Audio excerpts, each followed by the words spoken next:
Olá pessoal, bom dia, boa tarde, boa noite, boa madrugada. Espero que esteja tudo bem com você para que a gente possa, com eficiência, dar prosseguimento no nosso assunto. Pessoal, é muita coisa para pouco tempo, mas eu espero que esteja dando tudo certo. Pausa, faz suas anotações, se precisar, adianta, acelera. Se o professor estiver falando devagar demais, usa aí os recursos do YouTube. Rápido demais, usa também para desacelerar, tá legal? É muita coisa para a gente falar na aula de hoje. De antemão eu peço perdão se ao final dos nossos blocos nós excedermos um pouco o tempo, mas aí a gente faz aquela compensação com a nossa live, tá legal? Pessoal, aula 4 é a nossa penúltima aula sobre o pacote anticrimes e nós seguimos na modificação da legislação processual penal. É essencialmente o CPP, tá bom? O Código de Processo Penal. E para quem não me conhece, eu sou o professor William II. Meus amigos, nós falamos na aula passada, que iniciamos o Código de Processo Penal, sobre o juiz de garantias. Falamos que está suspenso e quem sabe um dia possa vir a fazer parte do nosso ordenamento jurídico, tá bom? Mas na lei já existe. Agora nós vamos falar da instauração de inquéritos policiais em face de servidores vinculados à segurança pública pelo uso de força letal. Então o que é que acontece, pessoal? Basicamente aqui a gente está diante de mais uma daquelas tentativas do pacote anticrime de atender às promessas de governo, às promessas políticas de eleição do presidente eleito. Então, é um dispositivo para a proteção essencialmente daqueles agentes de segurança pública. Mais uma vez, a gente já falou deles lá no artigo 144 da nossa Constituição Federal. Então, olha, nos casos de servidores vinculados a instituições do 144 figurarem como investigados em inquéritos policiais ou militares e demais procedimentos cujo objetivo for investigação de fatos relacionados ao uso de força letal, ou seja, na sua atividade profissional, no intuito de proteger essencialmente alguém de uma injusta agressão, o policial, o delegado, o agente de segurança pública, ele acabou ocasionando a morte de uma pessoa, tá bom? Praticada, olha, vejam bem, no exercício profissional. Se o delegado, sem a farda, sem estar na atividade, vai lá e mata alguém, eu não vou aplicar o 14A do CPP, tá bom? Então, olha, aqui é CPP, pessoal, Código de Processo Penal. Beleza. Na forma consumada ou tentada, incluindo as situações do 23 do Decreto-Lei, peço que vocês voltem lá para o Código Penal e leiam o artigo 23. Meus amigos, o indiciado poderá constituir defensor. Lembrando que, pessoal, a súmula vinculante 14 já diz que todo mundo que estiver sendo investigado administrativamente ou penal tem direito lá ao seu advogado. Peço que leiam a súmula vinculante número 14. Agora, eu estou falando ainda de uma fase pré-processual, tá ok? Mas esse policial ele tem direito sim a constituir um advogado. Professor, já tinha, né? Tá, mas vamos para frente. Parágrafo 1º. Nos casos previstos no caput desse artigo, o investigado deverá ser citado da instauração do procedimento investigatório, podendo constituir defensor no prazo de 48 horas a contar do recebimento da citação.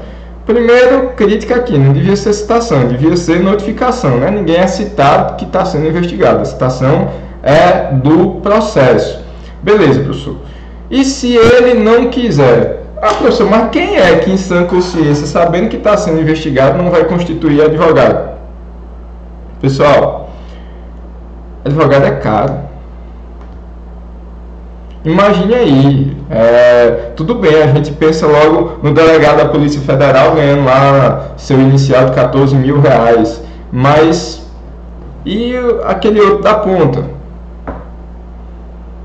Acabou de entrar na polícia, tá começando agora, às vezes uma polícia estadual, sem tantos recursos assim, tá ganhando um soldo ali, às vezes bem insuficiente para manter a família toda, precisa ajudar pai, mãe, tio, vai tirar das obrigações diárias para pagar um advogado.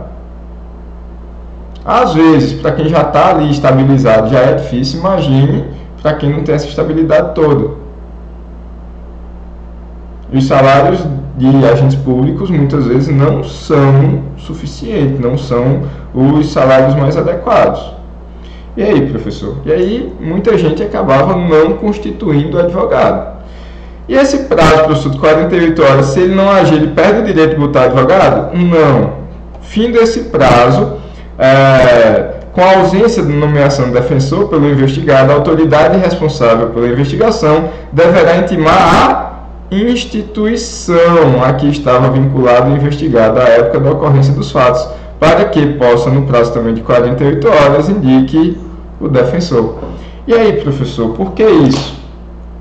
Pessoal, entendam o seguinte, vamos imaginar aquele soldado, cabo, ou vamos colocar aqueles agentes em início de carreira, sem um plano de carreira suficiente ali para remunerar, com suas dívidas para pagar, suas pensões para pagar, enfim, tudo que ele tem que fazer, ele está no exercício do seu dever, e aí ele se encontra numa situação de legítima defesa. Mas ele sabe que vai responder processualmente, tá bom? Ele vai responder.